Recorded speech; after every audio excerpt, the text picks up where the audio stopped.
Quand on entend le mot Église, c'est quoi qui vient comme image, comme ça, instantanément? L'Église, c'est... Bâtiment. L'ensemble des croyants. Communion, c'est bon. Continuez, Rassemblement. Pensée, parce qu'on a été élevé, on va aller à l'Église, donc c'est une place où tout le monde parle de Dieu. C'est prier aussi. Et on parle de Dieu. L'Église, en fait, c'est nous autres. C'est vrai. En réalité, on ne va pas à l'Église, on est l'Église. L'Église se déplace au chalet soleil levant. Fait que si je vous montre une image, justement, je ne sais pas si ça va marcher, mon frère, ici, là. Ah! Il y en a peut-être qui ont eu des images en haut, là. Ça, c'est une église. Et en bas, ben, c'est ça l'église en bas, en fait. C'est nous autres, c'est les croyants ensemble qui prient, comme tu disais, oui, c'est vivant. Tu sais, c'est-tu un monument ou un mouvement, justement? C'est vivant. C'est un beau terme que j'ai trouvé qui était, ça ne vient pas de moi, là, mais j'ai trouvé que c'était bien, là, comme explication. Un monument ou un mouvement. Ça devrait être un mouvement. À matin, on n'avait pas prévu qu'on prierait les uns pour les autres et tout ça. C'est le Saint-Esprit qui nous guide, puis il nous guide de la façon dont il veut. C'est un groupe de personnes. Le mot Église vient d'un mot grec ecclésia. Ça veut dire l'assemblée de ceux qui sont appelés hors du monde. L'assemblée de ceux qui sont appelés hors du monde, c'est une Église. Donc, la première image ici, comme Église, c'est le corps. Un corps. Puis comme vous voyez dans la valeur clé à droite, je l'ai mis ici, puis c'est tout petit, c'est l'interdépendance. On est tous dépendants les uns des autres. Puis j'ai trouvé cette belle image-là sur Internet, un beau casse-tête pour l'enfant, peut-être. Vous voyez, on dirait des personnes avec les petites têtes là, qui se tiennent, puis avec les bras qui se tiennent justement un peu comme vous voyez dans l'image précédente. Ouais, mais les gens qui sont ensemble, qui tiennent main dans la main, c'est important d'être en unité, d'être en communion aussi fraternelle et tout ça, tu sais. Puis la tête, c'est Jésus. La tête de tout ça, là, de cette image-là, du corps, c'est Jésus. Hein? On est d'accord là-dessus. C'est lui qui dirige et qui donne la vie au corps. Les membres de chaque croyant est un membre du corps avec une utilité spécifique. On va justement tourner dans le passage biblique qui est là. Mais on va commencer par Romains 12. OK. Dans votre tableau, j'ai mis des passages ici, mais rajoutez, si vous voulez bien, Romains 12, là, dans la première ligne. Romains 12, versets 4 et 5.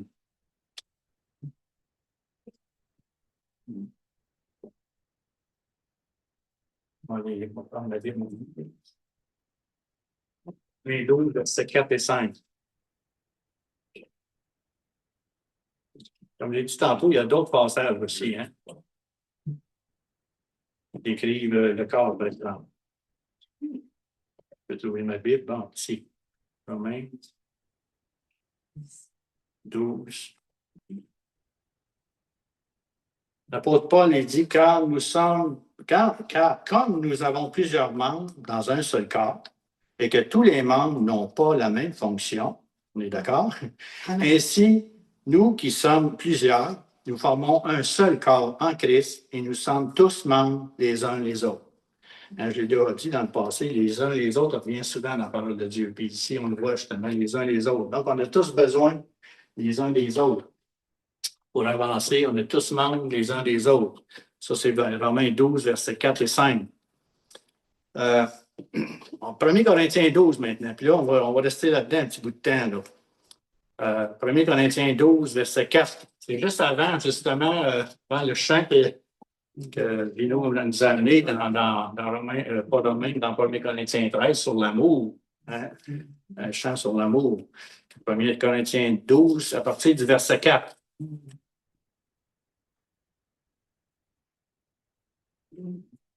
Ça dit qu'il y a diversité de dons, mais le même esprit. Diversité de ministères, mais le même Seigneur. Diversité d'opérations, mais le même Dieu qui opère tout en tous. Là, c'est dans la version Louis II. Toutes sortes de dons. Il y a toutes sortes de dons, oui. Esprit, hein, on voit ici la Trinité, justement. L'Esprit, le Seigneur, Jésus, et Dieu, qui opère tout en tous. Verset 7. Or, à chacun, la manifestation de l'Esprit est donnée. Est donnée pourquoi? Pour l'utilité commune. Donc, ces dons-là que Dieu nous donne, justement, dons que Dieu nous donne, c'est pour l'utilité commune entre nous autres, mais aussi, je pense, pour les gens de l'extérieur. Mais c'est un don, mais pas, hey, j'ai un don moi, de guérison, puis c'est le fun, mais c'est pour l'utilité commune, justement, qu'on a ces dons-là. Je donne le don, l'exemple d'un don de guérison, puis ça peut être n'importe quel autre don qu'on va voir plus loin là-dedans. En effet, au verset 8, à l'un est donné par l'Esprit une parole de sagesse, à un autre une parole de connaissance, selon le même Esprit, à un autre la foi, par le même Esprit, à un autre le don des guérisons. Remarquez ici, c'est au pluriel, hein? Si vous avez la version Louis II, le don des guérisons, et non pas le don de guérison. Puis je pense qu'il y a moi, ça me montre qu'il y a différents types de guérisons. Puis je me demande si même, des fois, ça c'est peut-être ma pensée, là, je ne sais pas si c'est vraiment ça, dans le sens que quelqu'un peut avoir un don de guérison pour les maux de dos, quelqu'un peut avoir un don de guérison pour d'autres maladies, d'autres problèmes. Moi, quand j'impose la main, comme j'ai dit tantôt, quand j'impose les mains sur la tête d'une personne, je ressens des choses dans les mains. Des fois, c'est des petits coups comme ça. D'autres fois, ça bouge.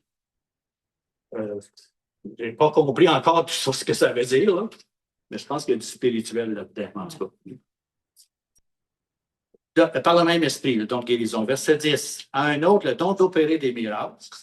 À un autre, la prophétie. À un autre, le discernement des esprits. À un autre, la diversité des langues. Et à un autre, l'interprétation des langues. Le discernement, c'est important. Hein? À un moment donné, ça n'a peut-être pas rapport au discernement, mais à un moment donné, je me promenais sur la plage, ça fait quand même quelques années, il y en a peut-être qui l'ont entendu, cette histoire-là, là, à Lens-au-Baleinier. Puis, je priais, j'ai demandé au Seigneur, je veux que les gens viennent au Seigneur, puis tout ça. Puis c'est ça, il faut être toujours attentif. Puis là, je dis, Seigneur, mets-moi quelqu'un sur mon chemin, je peux te parler de toi. J'ai dit ça tout simplement comme ça. Puis là, je vois un homme avec une barbe qui s'en vient, très loin. OK, parfait, Seigneur, c'est lui. Puis là, je reçois un mot, un nom, Claire. Une femme, le nom d'une femme, Claire. Fait que là, il dit, qu'est-ce que je fais avec ça? Fait que là, je continue, puis j'avance. Puis là, j'étais un petit peu content de voir que vous allez peut-être faire quelque chose. Mais là, je me disais, Claire, qu'est-ce qu'il va faire avec ça? Mais s'il dit, c'est quoi, c'est moi que j'allais demander. Si je prononce le mot clair, ça dit quoi, ça, pour toi? Fait que là, il passe finalement, on se coince finalement, puis je dis rien. Parce que là, la peur est venue, puis là, j'ai dit, ouais, il va y avoir de l'info, nanana, tu sais. D'un coup, c'est pas moi, c'est pas de Dieu, c'est le diable, puis d'un coup, c'est moi-même, nanana, tu sais. Finalement, continue, on se continue. Puis là, je vire de bord, puis lui, ici, je vire de bord. Ah, il dit, là, OK, c'est là je t'obéis. Là, je t'obéis. Je vire de bord, puis je passe encore à côté de lui, je fais rien. Je dis pas le mot clair. Fait que je parle de ça à un moment donné à quelqu'un, on avait une réunion de mercredi, je pense. Je parle de ça à c'est Pierrette Arsenault.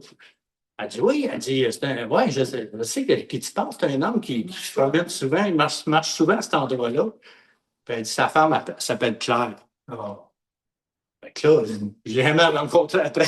Je suis pas capable de le connaître, je sais pas. Je l'ai jamais rencontré après. Fait que là, souvent, c'est ça, c'est une parole. On a une parole, puis qu'est-ce qu'on fait avec ça? Tu sais, c'est ça que Dieu, ça c'est un pas de foi. Je suis reparti avec le mot clair, puis elle a dit clair, le nom clair, ça me dit quelque chose, puis elle a probablement dit oui, c'est ma femme. Puis là, il a fallu que le Saint-Esprit me dise tout de suite pour la conversation. C'est parce que tu as continué la conversation clairement. Tu aurais dit, tiens, le Seigneur vient de te donner ça, puis oui, pas t'arrêter de c'est ça. C'est ça. Mais tu n'as pas arrêté de parler, tu n'auras juste fait l'écouter. Pour ces forces. C'était, comprends-tu, c'était. Ah, peut-être lui, tu veux dire, il avait commencé à parler. Parce qu'on ne sait pas l'histoire du début à la fin. Ouais. C'est ça, exactement. Que je ne suis pas tout seul, merci Seigneur. Après ça, le Seigneur. En fait, tu as reçu le mot père, c'est le seul mot qui ça a été déclenché aussi. C'est c'est ça. Ouais, clair, un petit peu plus rare, plus clair. Clair, s'il veut perdre sa femme, ça fait. Ouais, c'est ça. Mais je pense qu'il ne l'avait pas perdu. Je ne sais pas c'est quoi ça m'amenait où, en tout cas. Il y avait tout, oui. Je pense pas. Ça existe encore. Fait qu'un homme avec une barbe qui a une femme qui s'appelle Claire, mais dites-moi c'est qui. Mais tu sais c'est qui? Non, je ne sais pas. Ça rappelle. Pierrette, t'as dit c'était qui? Non, il marche souvent, mais elle ne connaissait pas son nom, mais il savait que sa femme s'appelle Claire. C'est la plage, là. Fait que- Donc, que sa femme s'appelle Claire, il reste par là. Ouais. Ouais. Comment il s'appelle? Yvon. Yvon. Ouais. Ah, OK. Ça peut être ça. Tu as enregistré? Oui.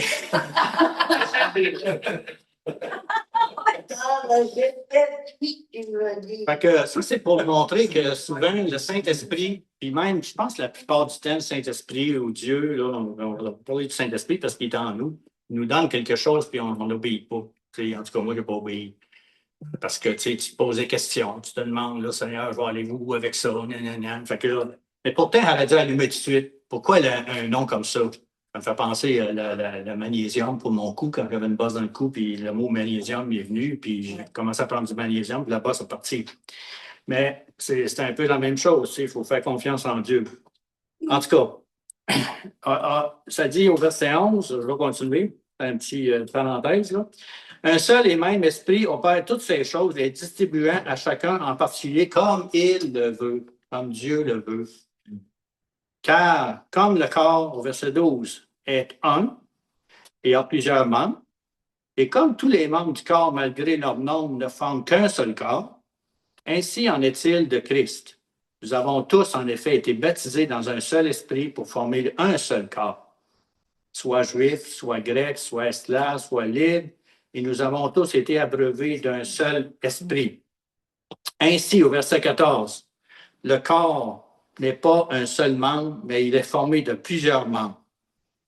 Si le pied disait, parce que je ne suis pas une main, je ne suis pas du corps, ne serait-il pas du corps pour cela? Et si l'oreille disait, parce que je ne suis pas un œil, je ne suis pas du corps, ne serait-elle pas du corps pour cela? Si tout le corps était œil, où serait l'ouïe? Ben, ça serait dur, ça, un corps avec les yeux, ben non, dans notre face, on aurait tout plein d'yeux. C'est ce qu'on a là, en tout cas. Ben, s'il était tout oui, où serait l'odorat? Maintenant, Dieu a placé chacun des membres dans le corps comme il a voulu. Je pense que ce n'est pas un hasard qu'on soit ensemble. Dieu fait les choses comme il veut. Il nous conduit plus qu'on pense, ensemble. Et on vit des choses merveilleuses aussi ensemble.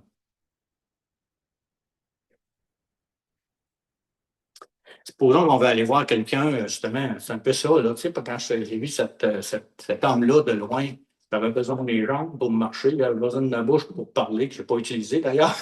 J'avais besoin de tout mon être, là, il était en mouvement. Il n'y a pas de mouvement, nos mouvements viennent de notre cerveau, dans le fond. C'est ça qu'on ne réalise pas. C'est comme tantôt quand je me grattais la tête. C'est un mouvement que je ne réalisais pas nécessairement banal, mais ça vient, c'est le cerveau là, qui m'a amené là. La main élevée. Puis... Mais c'est ça, c'est que Dieu agit comme il veut. Je vais vous lire une histoire. Surtout, le gars qui parle, là. Oui. Il m'a parlé, il a dit, as-tu trouvé les trésors? Oh oui. Ah oui, toi, tu marchais plus loin en arrière, c'est vrai. Je ne savais pas que tu avais un bon plan, rien.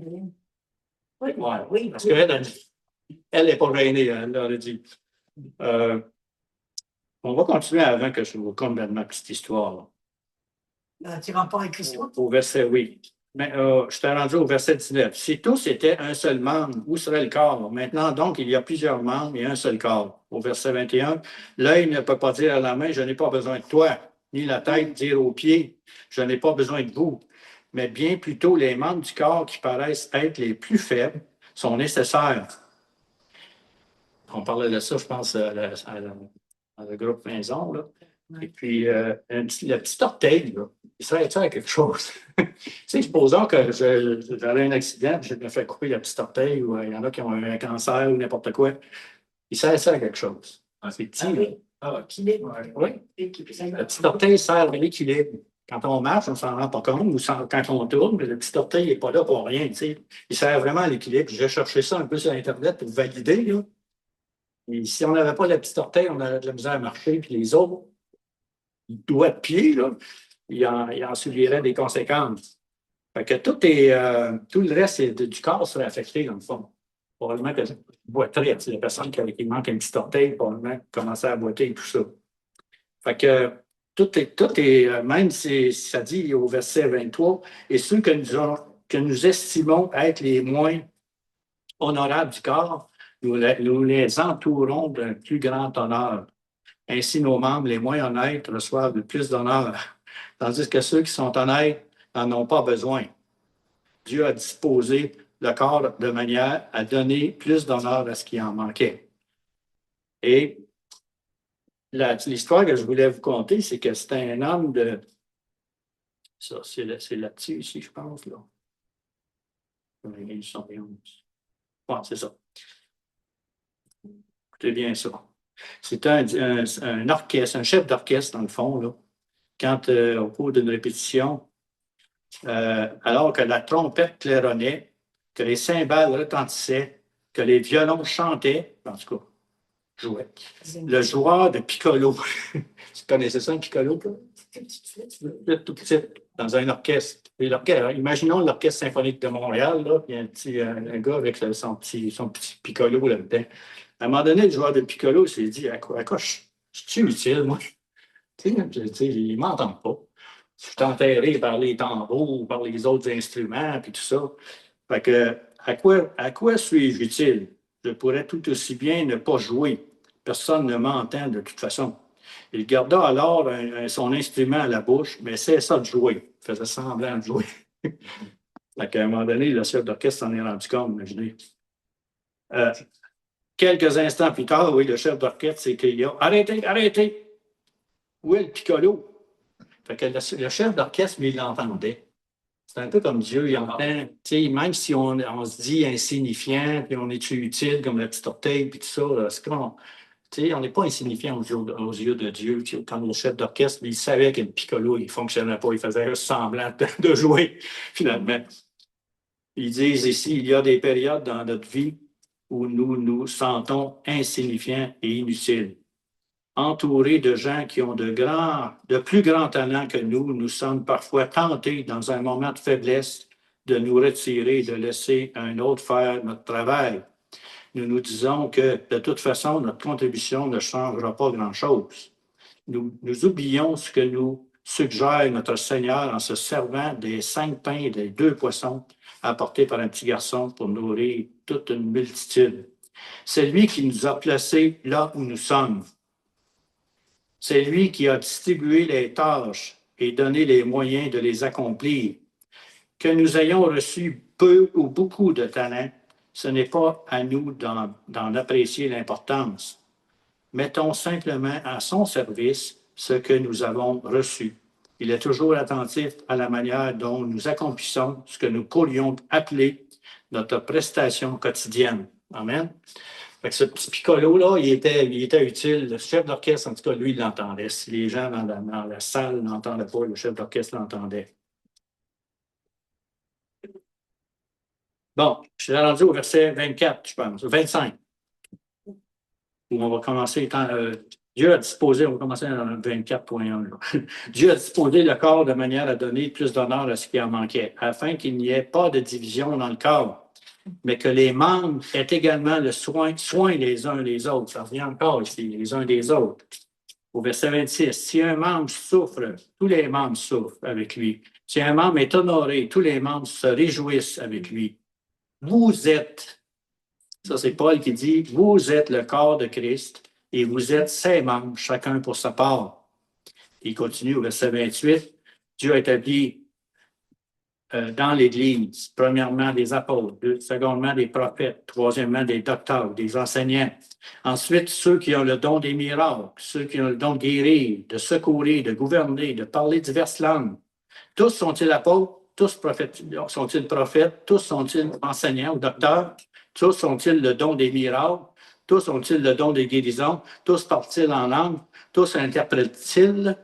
Il dit à la fin, au verset 31, aspirez aux dons les meilleurs.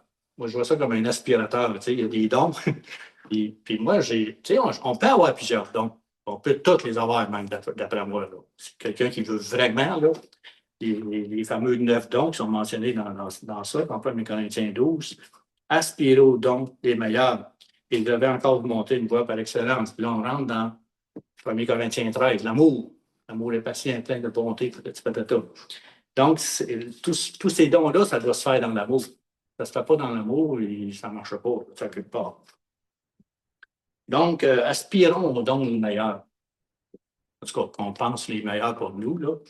Mais je pense qu'il y a des dons que moi, en tout cas, je considère importants. Je pense que le don des. Ben, ils sont tous importants, mais dans le sens que le discernement des esprits, le don de guérison, le don des miracles. Cécile, c'est une femme qui a le don de la foi. Je ne sais pas si vous avez remarqué ça. Oui. Le don de la foi.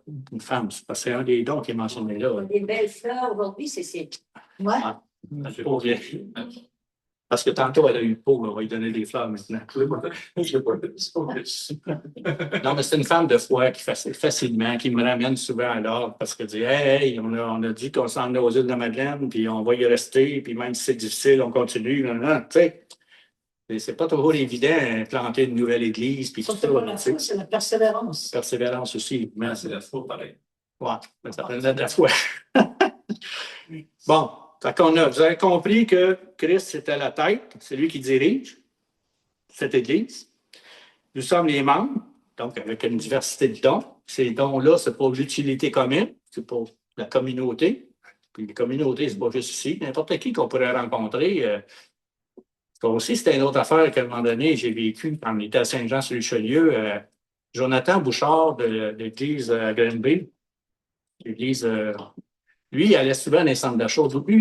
Lui, ça fait pas longtemps qu'il a vraiment donné sa vie au Seigneur. Il suivait le Seigneur, mais plus ou moins. Tu sais, c'était, à un moment donné, je ne sais pas qu'il a eu une conviction. Il commençait à chercher Dieu, vraiment. Il a eu une conviction. Il allait dans les centres d'achat pour prier pour les gens. Il arrêtait comme ça. Il voyait quelqu'un qui boitait. Je peux-tu prier pour toi? La plupart du temps, les gens ne boitaient plus après. Là. Ou les jambes l'ont rallongé, des choses comme ça. Ça n'a pas toujours marché, comme il disait. Il y en avait 1 sur 10 qui fonctionnait. C'est ça, hein, Stéphane, qui disait. Et il dit au moins, c'est un enfant guéri sur 10. Sinon, ça serait 0 sur 10. Et quand tu ne pas, c'est 0 sur 10. C'est ça. Et où je veux en venir avec ça? Pourquoi je vous disais ça? Là? C'est ça. C'est qu'à un moment donné, on est allé aussi avec un couple, nous autres. On a commencé ça. Nous avons essayé. Et puis, ce couple-là, il était. C'est ça, c'était par rapport au discernement des esprits ou au discernement des choses comme ça. C'est qu'on se promenait dans le centre d'achat, puis les autres, ils étaient plus habitués que nous autres. Fait qu'ils voyaient quelqu'un à un moment donné, même si ça ne boitait pas, puis tout ça, la personne, il pouvait dire J'ai quelque chose pour toi, une parole. Quand on est vraiment attentif à l'Esprit Saint, si on a une parole, elle va venir. Là, si on est vraiment attentif, il va nous donner quelque chose. Puis souvent, c'était ça. J'ai déjà entendu le témoignage d'un homme qui prenait l'avion, un pasteur, dans le fond, qui prenait l'avion. Assis aux côtés de lui, il y avait un autre homme. Puis il a vu sur son front, il y avait le nom d'une femme. Et puis, il a dit. Là, il dit, connais-tu une telle? Là, supposons, on va dire Madeleine, supposons. Connais-tu ça, Madeleine? Il dit, ouais. C'est qui? Finalement, il a avoué qu'il y avait une relation avec une femme qui était Madeleine, malgré qu'il était marié, tout ça. Il avait trompé sa femme, autrement dit. Et puis, après ça, il est venu au Seigneur. C'est ça qui l'a conduit au Seigneur. Mais lui, il a vraiment vu dans son front le nom de cette femme-là. Là, moi, je dis Madeleine, mais c'est peut-être pas ça. Je ne m'en souviens pas si c'était ça. Donc, tu sais, des fois, on est attentif, puis le Seigneur il va nous montrer quelque chose. Puis cette personne-là, cet homme-là, a fini par donner sa vie au Seigneur dans l'avion. Il s'est repenti, demandé pardon. Puis là, écoute, il a vu qu'il y avait, quelque chose là. Il y avait quelque chose là. Moi, quand on était à Saint-Jean, on a reçu des prophéties, puis à un moment donné, le prophète il m'a dit, je n'ai pas vu ça encore, mais j'espère de le voir. Ça fait quand même quelques années. Il dit, à un moment donné, tu vas parler à des gens, et tu vas lui révéler des péchés dans leur vie. Là, ils vont dire, c'est qui t'a dit ça? C'est le Seigneur, c'est Dieu, c'est le Saint-Esprit qui me l'a montré. Fait que les gens, à un moment donné, ils vont comprendre qu'il y a vraiment quelque chose, que Dieu parle aujourd'hui, que Dieu veut les amener à lui et tout ça. Là. Bon. C'est beau. On a-tu le temps de faire la famille? On va faire, ouais, la deuxième. Une famille, regarde, c'était ça. Regarde, ça ressemble à un petit posé, disons, il y a une plage, ça, c'est une famille. Une famille chrétienne, là, supposons qu'ils marchent le dimanche après-midi pour témoigner. C'est clair. Et puis, la valeur clé, ben, c'est l'identité. On va voir pourquoi. Dans Jean 1, versets 12 et 13, ça dit ici qu'on a été adoptés. Hein. Dans Jean 1, versets 12 et 13, les croyants deviennent enfants de Dieu. Ça dit au verset 12, mais à tous ceux qui l'ont reçu, qui ont reçu la parole, qui ont reçu Jésus, à ceux qui croient en son nom, elle a donné le pouvoir ou le droit de devenir enfants de Dieu, lesquels sont nés non du sang, ni de la volonté de la chair, ni de l'homme, mais de Dieu.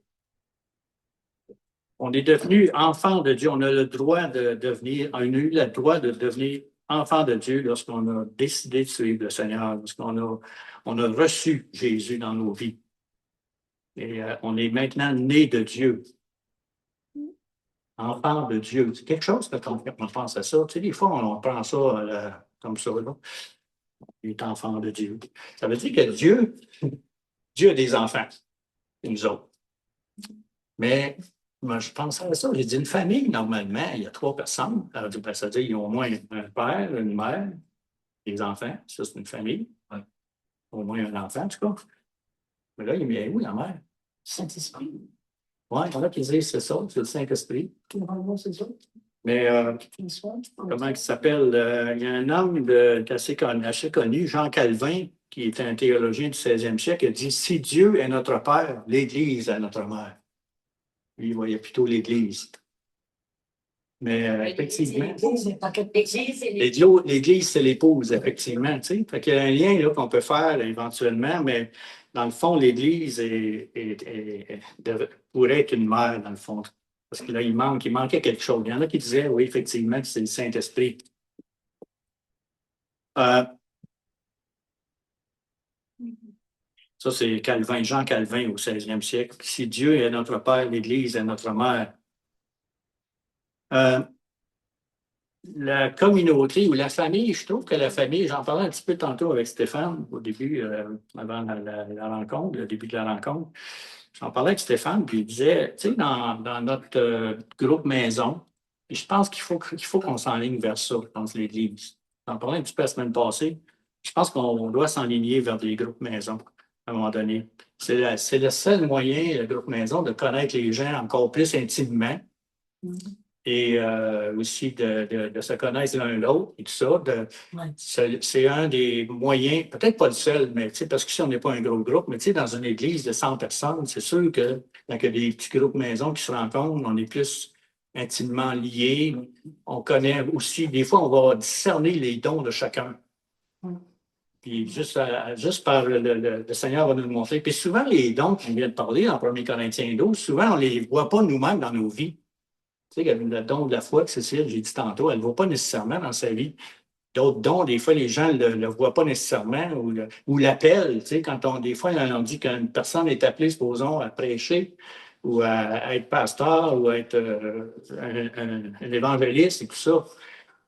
On les voit. Nous-mêmes, on ne les voit pas. C'est d'autres souvent qui vont nous le dire. Toi, je te vois comme évangéliste. Je te vois en train d'aller dans les rues, puis l'évangile, puis tout ça. Mais je peux me tromper. Tu sais, des fois, il faut faire attention aussi. Là. En l'église, à cette île, tu avais l'hiver passé, la nouvelle vie. Les autres, ils développaient ça, les groupes maintenant. Oui. Ça fonctionne beaucoup. Ouais. C'est vraiment intéressant. Il y avait des groupes d'hommes, il y avait des groupes de femmes, il y avait des groupes de femmes. Ouais. Quand on est venu au Seigneur, il y a 40 ans, on a grandi beaucoup dans les groupes maison. C'est là qu'on pouvait poser des questions, puis se connaître les uns les autres, puis connaître les dons. Cécile, elle ne jouait pas encore elle jouait de la guitare, mais elle n'avait pas composé encore de chant chrétien. Puis quand elle a commencé comme ça, à un moment donné, le responsable du groupe maison, il avait demandé à Cécile, peux-tu amener les chants la semaine prochaine? Ou aujourd'hui, ou je pense que c'est quasiment le même jour. Mais là, jamais qu'elle avait fait ça encore, là. Mais, tu sais, il faut, à un moment donné, si lui, il voyait qu'elle avait une aptitude pour ça. C'est ça qu'on fait le mercredi, les groupes maison? Oui, c'est ça. C'est ça. Actuellement, on a juste un, mais gloire à Dieu, moi, je vois qu'il va en avoir plusieurs, éventuellement à l'Église ou dans le groupe, dans l'Église. Il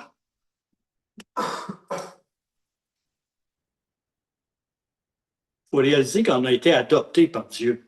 On est maintenant ses enfants, ses héritiers. Tu sais, ça dit qu'on est co-héritiers avec Christ. On a un nom. C'est quoi qu'on hérite de quoi, d'après vous autres? Si on est co-héritier, on hérite du royaume. C'est bon, Kit, ça? Non, c'est bon? Et on hérite aussi de quoi aussi? Des dons du Saint-Esprit. On hérite de la vie éternelle. Oui. On hérite de la même chose que Christ. Maintenant, on est co-héritier avec lui. Oui, c'est ça. On hérite de tout ce que Christ avait. Il est mort sur la croix pour ça. Il est mort sur la croix pour que nous profitions de tous ces dons-là, justement, qui sont là, qui sont encore là. Ce n'est pas une affaire qui est terminée. Dans certaines églises, on enseigne ça. Ce n'était pas dans le temps des apôtres, mais moi, je crois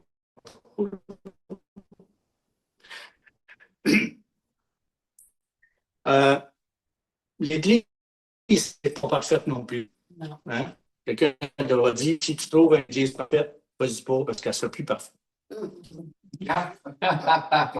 C'est bon. Hein? Si tu trouves une Église parfaite, vas-y pas, parce qu'elle ne sera plus parfaite. Puis la notion de famille de Dieu souligne que les membres ont la même importance, indépendamment de leur statut social, de leur responsabilité. On a toutes la même importance. La semaine dernière, j'avais emmené en début de l'Assemblée le psaume d'être ensemble. C'est comme l'huile qui descend sur la barbe d'Aaron. C'est comme la rosée et tout ça. Ah, qu'il est bon et agréable pour des frères d'être ensemble. C'est sûr qu'il va y avoir des petites frictions. Puis on en vit, on a vécu, puis on va en vivre encore. Parce qu'on n'est pas parfait, justement. Mais c'est ça qui, des fois, qui nous fait grandir. Puis la Trinité, là, Père, Fils, Saint-Esprit, c'est comme une famille. C'est une famille. C'est une famille. Hein? Il y a le Père, il y a le Fils. Saint-Esprit, comme tu disais, ça peut être la mère, là. Mais c'est comme une famille. Tout a été... tu sais, quand le Notre Père, avez-vous remarqué que le Notre Père, c'est pas papa ou mon père, c'est notre Père. C'est tout au pluriel, c'est tout en fonction d'un groupe qui prie. Hein? C'est ça que Jésus a enseigné comme modèle de prière. Notre Père qui est dit, que ton nom soit sanctifié, que ton règne vienne, que ta volonté soit faite sur la terre comme au ciel. Pourquoi? C'est une bonne mémoire, là, Notre Père. Puis Jésus, c'est notre frère. Il y a des passages bibliques qui disent ça. Jésus, c'est notre frère. On a notre Papa céleste, puis Jésus, c'est notre frère. Une autre affaire à vous lire. Comment que Jésus était mal reçu, puis comment il nous reçoit bien. Avant ça, on va lire encore quelques passages bibliques que j'ai mentionnés, qui sont sur la liste, là, sur le tableau. Dans Galates 4, 6 et 7, Dieu envoie l'Esprit de son Fils dans les cœurs. Ça dit au verset 6, « Et parce que vous êtes fils, Dieu a envoyé dans nos cœurs l'Esprit de son Fils. » C'est pas n'importe quoi, l'Esprit de son Fils, lequel crie « Abba, Père ». Abba, ça veut dire papa. Abba, Père. Ainsi, tu n'es plus esclave, mais fils. Et si tu es fils, tu es aussi héritier. Romains 8, verset 15. Verset 15. Et vous n'avez point reçu un esprit de servitude ou d'esclavage pour être encore dans la crainte. Vous avez reçu un esprit d'adoption par lequel nous crions Abba, Père, encore ici. L'Esprit lui-même rend témoignage à notre esprit que nous sommes enfants de Dieu. Or, si nous sommes enfants de Dieu, si nous sommes enfants, nous sommes aussi héritiers. Héritiers de Dieu, co-héritiers de Christ, si toutefois nous souffrons avec lui afin d'être glorifiés. Oups, une petite chose qu'on avait oubliée. Si nous souffrons avec lui afin d'être glorifiés avec lui. Héritier de Dieu, co-héritier. Tu sais, dans le fond, c'est si on applique ce que Dieu nous demande, puis on est obéissant, puis on veut avancer, puis tout ça, c'est pas que Dieu va nous faire mal si on n'est pas obéissant, là. Mais on a tout ce qu'on a hérité, si on le met en pratique, si on souffre avec lui, parce que des fois, ça n'est pas trop évident. Ça va être de moins en moins évident en passant. Le gouvernement fédéral, là, je pense qu'on en parlait tantôt, vient de passer une loi, là, la loi 9, qui qui donne une définition, c'est criminel, là, qui donne une définition de, voyons comment ils appellent ça, donc, Les paroles, non, c'est sur pas négatives. les paroles qu'on peut prononcer, les gens peuvent dire, supposons des choses sur le. Voyons, je cherche le mot. Pas l'intimidation, propos haineux. Ouais, propos haineux, c'est ça. Fait qu'ils ont donné une définition quand même très large de ce qu'est quoi un propos haineux. Ça même pas c'est oui, ils font un jour de même, genre de même. Ouais, peut-être. Mais supposons que dans une église, on dit, je ne sais pas, moi, quelqu'un vient dire bon, moi, l'homosexualité, pas pour ça, puis c'est ci, puis c'est ça, puis les homosexuels, nanana. Puis là, c'est enregistré. Puis là, quelqu'un entend ça, puis il peut nous poursuivre en justice pour propos haineux. Il fallait prouver que ce n'était pas des propos haineux. Parce qu'avant, là, il y avait des prédicateurs qui amenaient un message, ils lisaient la parole de Dieu, puis là, ils étaient poursuivis. Ça, c'est dans il y a peut-être 10 ans ou avant même. Tant que cette loi-là n'a pas passé, aujourd'hui, tu ne peux plus utiliser, parce que tu pourrais dire au juge, tu pourrais dire, monsieur le juge ou madame la juge, j'ai lu tout simplement un passage biblique qui condamne ça. Moi, je n'ai pas inventé rien, c'est un passage de la Bible. D'ailleurs, dans ce temps-là, on mettait la main sur la Bible. Pas sûr que tu en vas ça. C'est pas sûr, c'est sûr que le gouvernement qui s'encadre. Ouais, fait que c'est ça. Au Parlement, ici. Oui, c'est ça qui arrive, là, c'est qu'on va être de plus en plus surveillé. On pourrait être poursuivi pour propos haineux. Il faudrait aller voir la définition, mais on m'a dit que la définition était tellement large que tu peux plus rien dire quasiment. Ton droit de parole, tu le perds. Donc, ça sent bien, ces choses-là. Là, on va être de plus en plus, peut-être pas persécuté, là, mais en tout cas, on peut être poursuivi puis mis en prison. Dans le fond, il y a des peines d'emprisonnement puis tout ça là, qui sont liées à ça. Informez-vous sur le projet de loi 9 au fédéral. Si on dit des choses comme ça sur Internet ou sur. N'importe qui. Tu peux le dire je ne sais pas, à quelqu'un que tu rencontres comme ça, il a entendu ça. Puis s'il est enregistré, c'est encore mieux. S'il n'est pas enregistré, c'est ta parole comme la sienne, contre la sienne. Là. Mais tu sais, je parlais de ça avec Stéphane tantôt, avec l'intelligence artificielle, ils peuvent aller aujourd'hui, aller dans toutes ce qui se dit partout sur Internet, puis aller chercher ça, ces fameux propos haineux-là, puis après ça, ben, regarde, lui, il dit telle chose aux îles de Madeleine. Là. Sinon, tu le sentais, même si tu ne l'as pas dit. Ouais. Sinon, tu le sentais, même si tu ne l'as pas dit, avec l'intelligence artificielle. Tu ne peux même plus citer, ben, tu peux le faire, on va le faire, là, mais citer la parole de Dieu, ce qu'elle dit, parce que, bon, il faut ça avec les propos haineux sur Internet, tu as dû voir en quoi c'est une... Ah, oui! Elle en masse. Elle a dû voir en quoi ça va nous dire ici. Ce que je voulais vous lire, c'était que Jésus a été mal reçu chez nous, mais lui, il nous reçoit bien chez lui. Hein?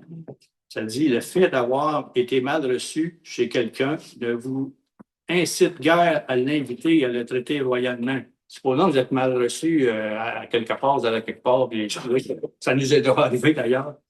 C'était un couple qui, ça fait longtemps, là, il écoutait le hockey. On est arrivé là, puis on peut les voir, puis tout ça. Puis le hockey était pas mal plus important que nous autres même. Là, on a senti de faire partie quasiment. Et c'est pourtant ce qu'a fait le Fils de Dieu envers l'humanité. Comment a-t-il été reçu? Il vint chez lui et les siens ne l'ont pas reçu. Ça, c'est dans Jean, c'est au verset 11, dans Jean 1, verset 11, que j'ai lu. Je n'ai pas lu. Il aurait fallu que je lise un petit peu avant, tantôt, parce qu'il y avait la référence 12 et 13. Mais dans Jean, au verset 11, dans Jean 1, ça dit « Il vint chez lui et les siens ne l'ont pas reçu. » Il n'y avait même pas de place finalement, dans l'hôtellerie à Bethléem pour qu'il naisse. Il fallait qu'il naisse dans une étage. Ça commence bien. Son peuple n'a pas voulu de lui et a réclamé sa mort à grands cris. On a préféré épargner Barnabas, un brigand, et livrer Jésus à la mort. Qu'en est-il aujourd'hui? Maintenant, écoutons comment lui, Jésus, répond à ce rejet. Dans la maison, il dit, dans Jean, justement, Jean 14, il dit, « Dans la maison de mon Père, il y a plusieurs demeures. Je vais vous préparer une place. Lui, il veut bien nous accueillir. Hein? Et je vous prendrai avec moi, auprès de moi, afin que là où moi je suis, vous soyez aussi. Jean 14, versets 2 et 3. Cette place, il l'offre à tous les siens près de lui, dans la maison de son Père. Il est venu visiter notre monde et quel accueil a-t-il reçu? Une crèche, une croix. Hein, il est né d'une crèche, il est mort sur une croix. Ça, c'est son accueil. Il nous invite maintenant chez lui. À quel accueil nous prépare-t-il? Un trône avec lui. On va régner avec lui. Voilà comment l'amour de Jésus répond à la méchanceté des hommes. Est-ce qu'on ferait la même chose autrement dit? Tu sais, cette couple-là qui nous avait mal reçus il y a plusieurs années de ça, on est jamais retourné. C'était une mauvaise expérience. Mais comment Jésus a été reçu finalement, puis lui, comment il veut nous recevoir? C'est pas mal différent. Il nous prépare une place, un château. Je ne sais pas si vous connaissez l'histoire du chauffeur d'autobus, puis le pasteur des chauffeurs d'autobus qui se rencontrent au ciel. Il y en a un qui a une petite maison. Quasiment un chac, ça c'est le pasteur, puis l'autre, le chauffeur d'autobus, il y a un château. Donc là, il dit, Seigneur, qu'est-ce qui se passe? Le pasteur il dit, Seigneur, qu'est-ce qui se passe? Il dit, j'ai prêché la parole, j'en ai des âmes au Seigneur, à toi, puis lui, il est chauffeur d'autobus, puis ça se fait qu'il y a un château, puis moi, j'ai une petite cabane. Donc, il dit, pendant que tu prêchais, les gens dormaient, pendant qu'il conduisait, il dit, les gens priaient. Pendant que tu conduisais, il priait, puis pendant que tu prêchais, il dormait. Fait qu'il dit... En tout cas, c'est une petite histoire ou ça. Oui, mais c'est bon. Fait qu'on a été adoptés.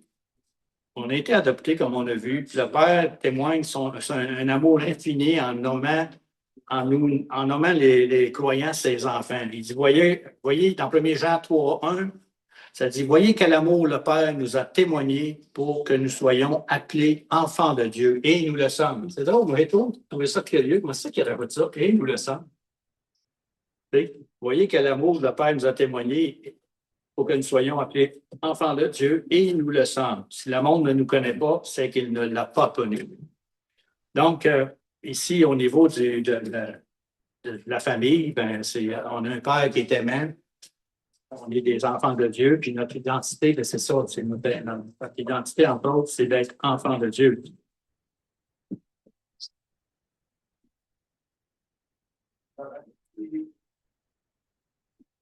Dans plusieurs passages, on parle d'amour fraternel. Hein?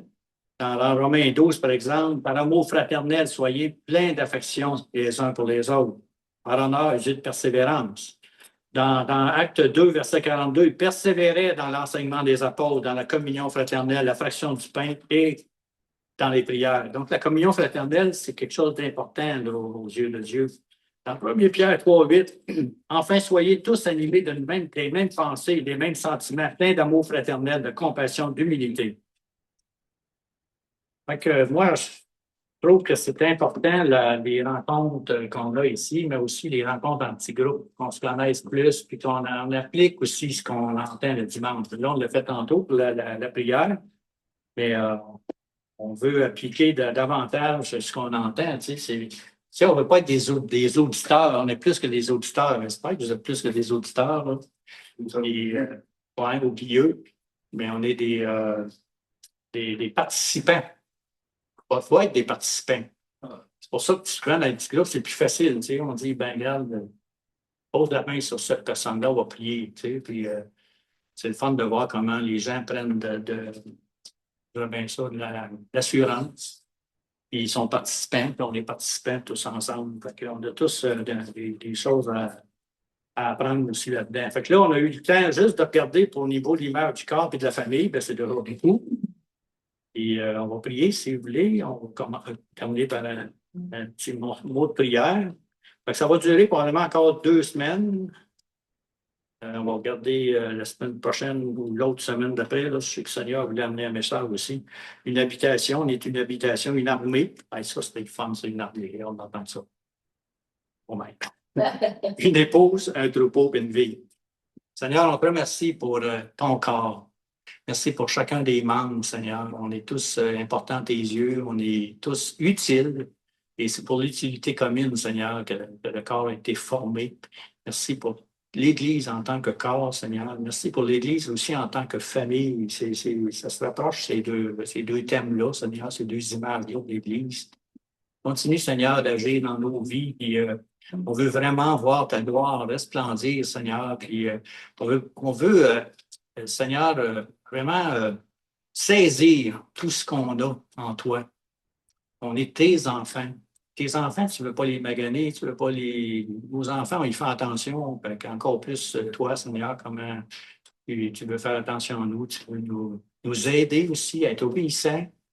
Pas comme je l'ai été quand je marchais sur Valigny, Seigneur, mais être obéissant à ce que tu nous dis, puis vraiment être à l'écoute, puis te faire confiance. Des fois, ça commence par une parole, un mot, et tu vas faire le reste, tu vas nous inspirer, ou il va y avoir une discussion, Seigneur. On ne peut pas tout avoir sur un plateau d'argent en partant, Seigneur, mais on peut être attentif à ce que l'Esprit veut nous dire. Merci pour cette Église, merci pour ce groupe, Seigneur. On veut avancer ensemble, grandir ensemble, chanter des louanges ensemble, Seigneur, combattre ensemble le bon combat de la foi et tout ce que tu as pour nous, Seigneur. Merci, Jésus. Amen.